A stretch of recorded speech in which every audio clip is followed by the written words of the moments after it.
Good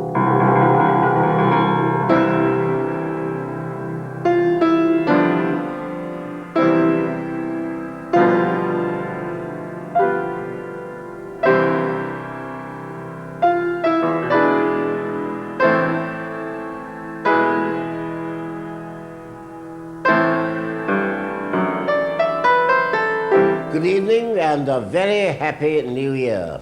We were played in this time by Neil Crossland on the piano. This program is going to be about astronomy and music. First of all, news notes, mainly Mars. First images. Look at this. Wow, we are on Mars. And first, America's Spirit probe has landed upon Mars, begun to send back pictures. It's a 400-pound rover. It'll be able to move around and see whether the conditions there ever well suited for life. It's come down inside an old crater called Galloway, probably once an old lake. The sediment's there, and there may be water underneath. It'll be joined later on this month by another probe of the same kind called Opportunity. That'll come down in a different area.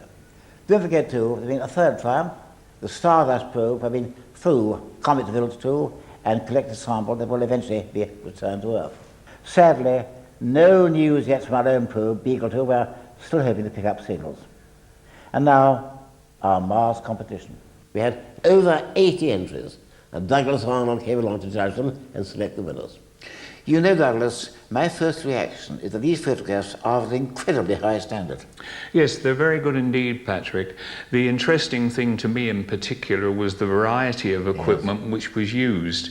You have one or two of them certainly were using quite extremely expensive cameras in particular, but at the other end of the spectrum you had probably about a half at least, if not three-quarters, using inexpensive cameras, like, for example, the web camera. Now, they were developed, of course, just to sit on the top of the monitor for people then to send pretty pictures of themselves talking to one another.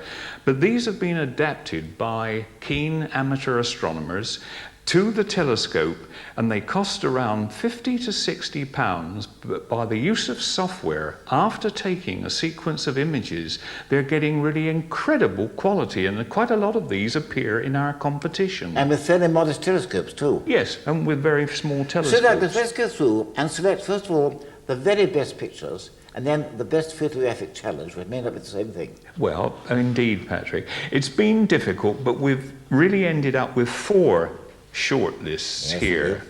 Now let's take them in a sequence. Here we have an excellent image by Eric Nung from Hong Kong.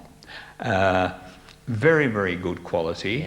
But probably of these 4, if we think in terms of geographical location, he's got the best chance because he's around 20 degrees north. Exactly. But very, very good. Now, if we go to an opposite extreme, we have Chris Heapy here, who was shooting from Cheshire in England, of course. Now, he's at around 53 degrees north, so there's roughly 30 degrees difference of latitude between the 2 pictures, and yet Chris's effort here is absolutely superb. And I've got a less detailed area as well. Indeed, indeed. Now, roughly in between, we have Roland Christen here, who sent an excellent sequence from the northeastern United States, so he's around 40 degrees north, if we're thinking in terms of location again.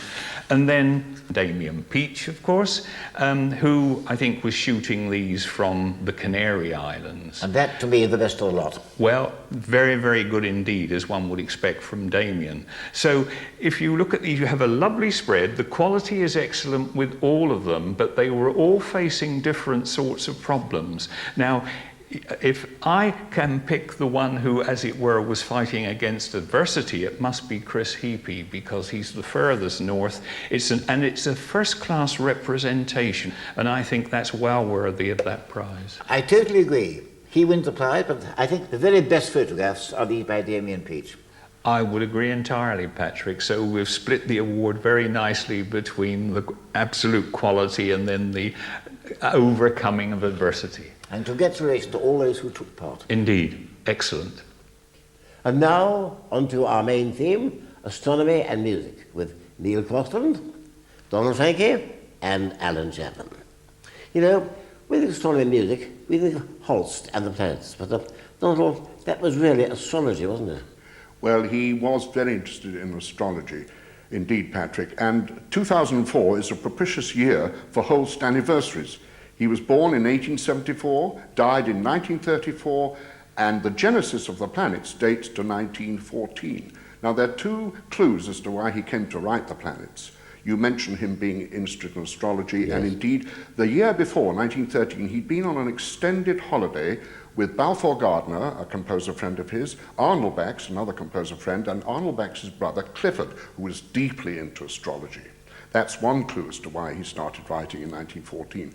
The other clue is that early in 1914 he'd heard Arnold Schoenberg's Symphonic Suite, 5 movements for orchestra, and he'd just inherited a soundproof room at St. Paul's Girls' School where he taught, and he had a big table where he could lay out a large score, 2 pianos, and he only was able to work at weekends. Now, Mars was first of all sketched in 1914 before the war started. Now, this was supposed to be a symphonic suite, and he would have started with Mercury. Early notes state Yes. that he was intending to start with Mercury, the innermost planet. But you see, a symphony, it has to have a first movement which grabs attention. It's rather like, yes, to be or not to be, or yes. pa-pa-pa-pam. Yes. So we make our first journey to Mars, the bringer of war.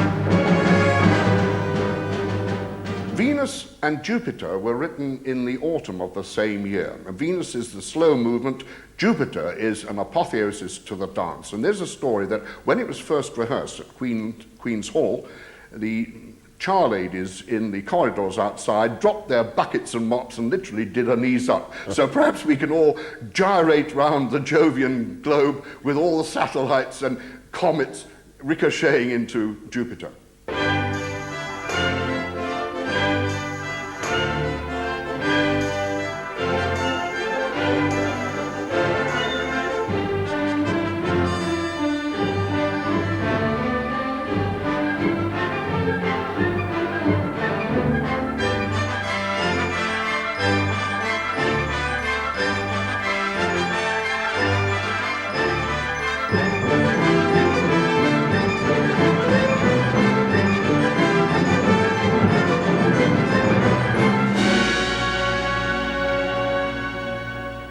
Saturn, Uranus, and Neptune were written in the next year, 1915. He only was able to work at weekends and on Sundays.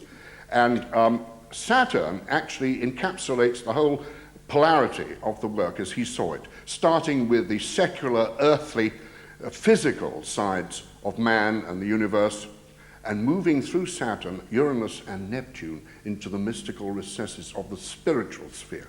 And it's in Saturn that this switch happens, that there's a terrific crescendo where the plod of the pendulum of time is suddenly engulfed and we implode into eternity.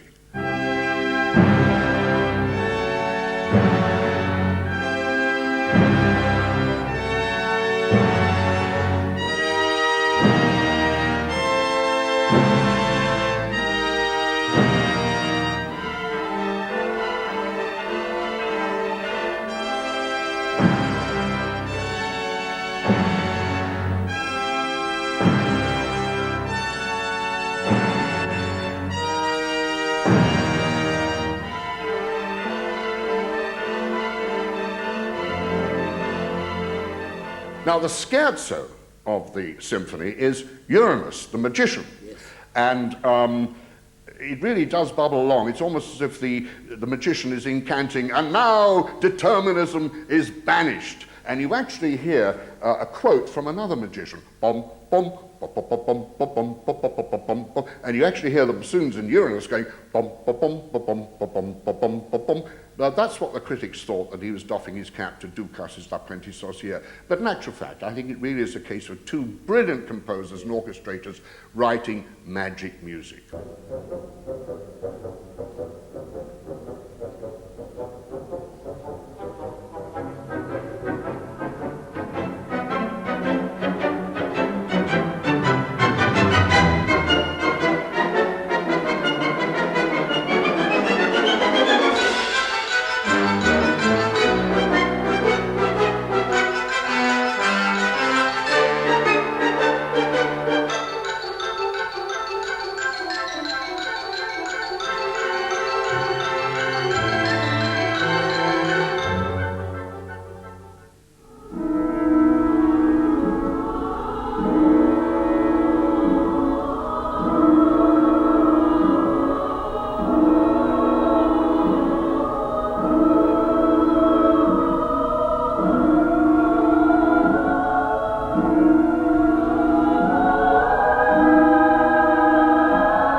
Holst is fairly modern, but the link with astronomy and music goes back much further than that, doesn't it, Allan?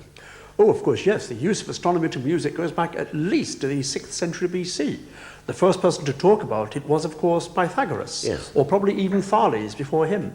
And according to the legend, Pythagoras once heard a blacksmith with a pair of hammers hitting upon an anvil, and noted that when he hit with a large hammer, he got a different sound than when he hit with a small one.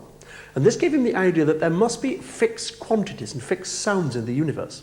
Now, the great thing about the Greeks is that they were the world's first great travellers. They were the first great people to philosophize about the nature of the natural world. And, of course, they were fascinated between the nature of heaven and earth and how the cosmic bodies moved in relationship to the earth. And what Pythagoras suggested is that there was a kind of music of the spheres. Now, this didn't necessarily mean that all the astronomical bodies were playing tunes, no, but rather that there was an exact proportion in their movements. And what fascinated the Greeks is the fact that whilst the heavens were perfect in their movements, everything on Earth seemed to be chaotic, because you could never predict what was going to happen next. Yet you could know where the moon would be in 10 years' time. And this gave rise to the idea that in science there was a mathematical logic. Now, not only did this give rise to the idea that the universe was comprehensible to reason, but that you might be able to even measure the distance of astronomical bodies. And once the Western mind had clicked upon this idea of mathematics, harmonies, and movements, it even became possible to suggest that we could measure the distances of the planets. And Eudoxus, another Greek, about 200 years after Pythagoras, actually made an estimate of the distance of the moon from shadows. Quite good, too. And a very good one. He said, in fact, that the moon was 67 1/3 Earth radii removed into space. Now, the Greeks, of course, knew that the Earth was round. The popular myth that they thought it was flat, that's absolute nonsense. It's a piece of utter bad history. They knew it was a sphere. They even had a pretty good idea of how big it was. And hence, of course, they had this concept that you could even extend a measuring rod into space. Now, the Greeks were the only people in antiquity to think that way. The Egyptians, the Babylonians, all of the other cultures just did not have that kind of thinking. So the birth of the music of the spheres is in many ways the birth of modern science. Well then, Donald, what was the musical relationship? Well, if we start with middle C for the Earth and move through a tone to the Moon, then through Mercury and Venus to the Sun, the 5th, G, and from the Sun through Mars, Jupiter, Saturn, to the dome of the zodiac, top C, down palm, so we've gone right through the octave. The Greeks, of course, had another key thing, which, of course, was unique in the science of the ancient world. And this is that they realized that you could divide the sky into 360 degrees. Now, that gave you a perfectly controlled system in which you could predict things. And you could imagine straight lines and triangles in space. And suddenly, it became possible to turn astronomy into a predictive science. And they realized that the planets moved at different speeds, probably because of their greater distances from the Earth.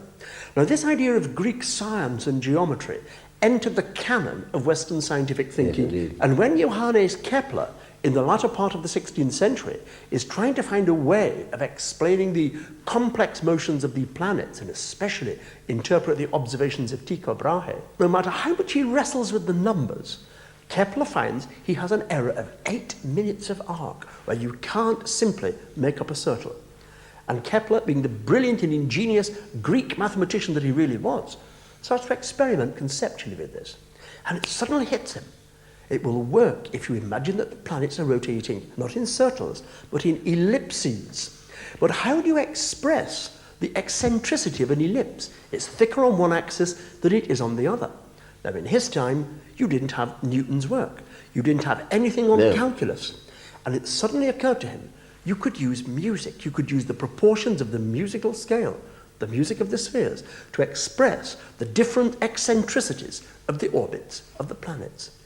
It does actually work. It does indeed, Patrick, and the relationship in Kepler's scales bears a closer relationship to the real eccentricities of the orbit, far closer than any of the Pythagorean ideas, so that the distances from the Sun are represented now by the lowest notes being the furthest from the Sun, and getting nearer to the Sun, the higher notes, and of course the eccentricities of the orbits are represented by the length of the scales. For instance, when we play them, you'll notice that Venus is one note only, because Venus's orbit is pretty well circular. But we'll now take a journey from the outermost planets, starting with Saturn.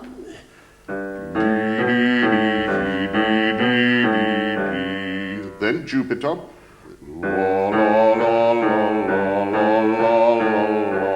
Then inwards to Mars.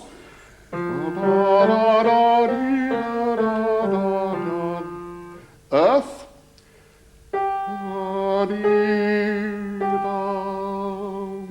Then Venus, as I said, one note. And of course Mercury, the most eccentric of all the orbits, the longest tune of the lot.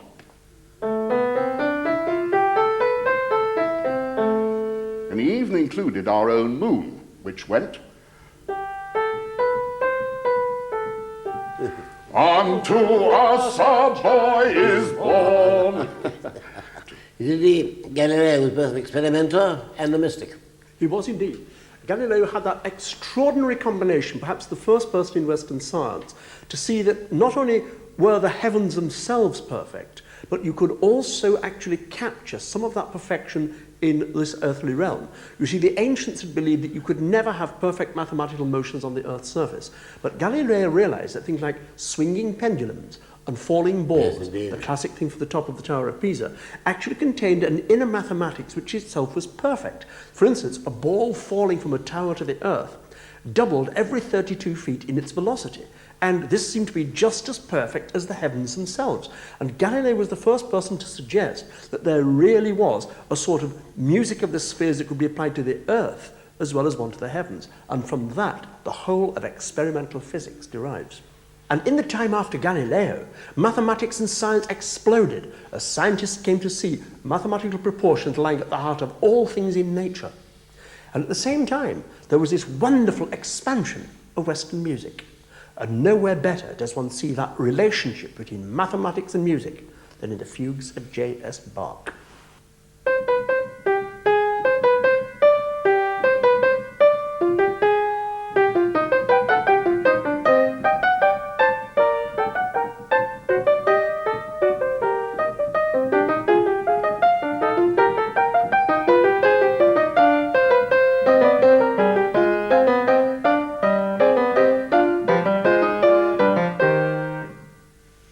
And where could you find a more perfect combination of imagination and intellect than in that? You probably couldn't.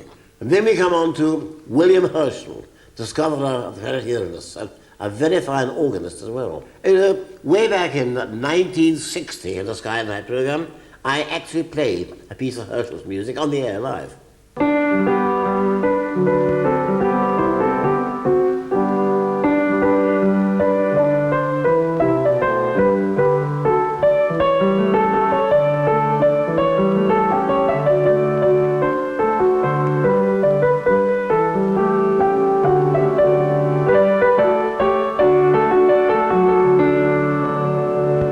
I wonder when that was last played. About 1800, I should think.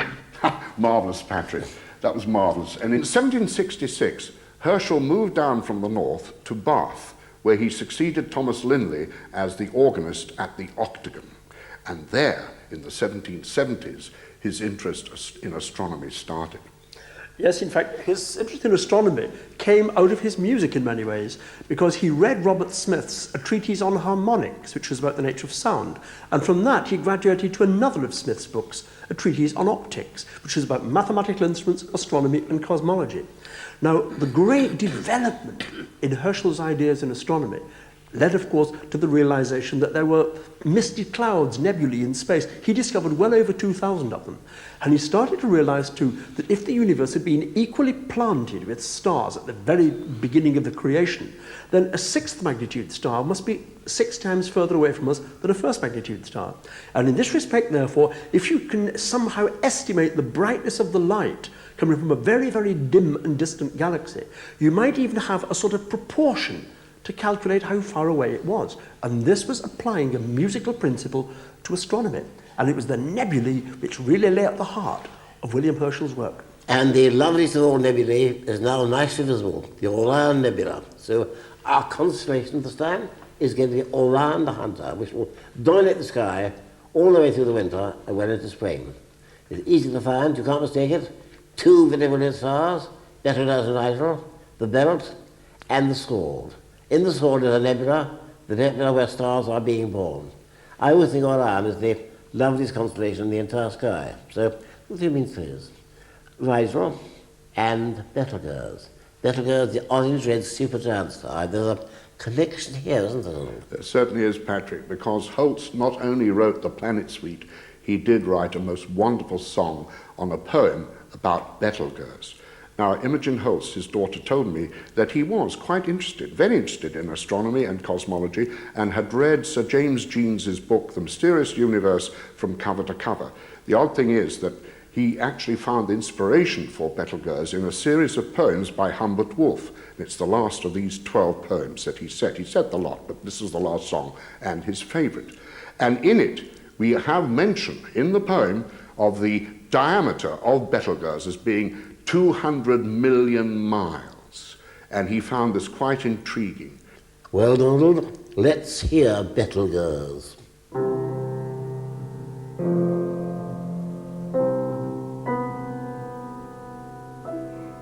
On the Betelgeuse, the gold leaves hang in golden isles, for twice 100,000,000 miles, and twice 100,000,000 years, they golden hang, and nothing stirs on Betelgeuse.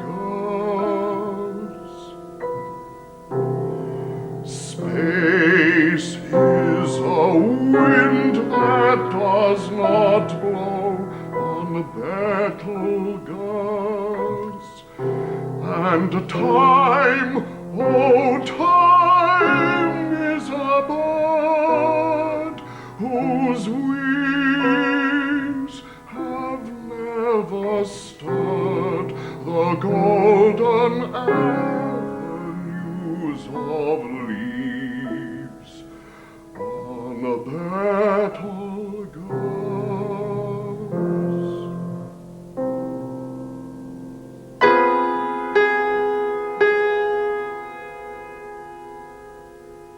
Donald, that was great. Thank you very much, Patrick. We all know you can't hear actual sounds from space, but with modern technology, in a way, you know, we can. And I find these sounds very, very interesting. They are music because, let's face it, we hear an awful lot of avant-garde rubbish, squeaky gate music, which doesn't mean anything. Right. And these patterns have a meaning. And indeed, you know, one can think in terms of the elegance of music and the elegance of astronomy, the elegance of equations and the elegance of musical composition. That is what matters.